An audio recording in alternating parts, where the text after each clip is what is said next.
नेपाली सार्वभौम फैलिएका मेची महाकाली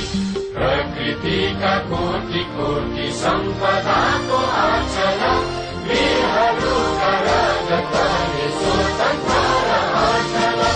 ज्ञान भूमि शान्ति भूमि तराई पहाड हिमाल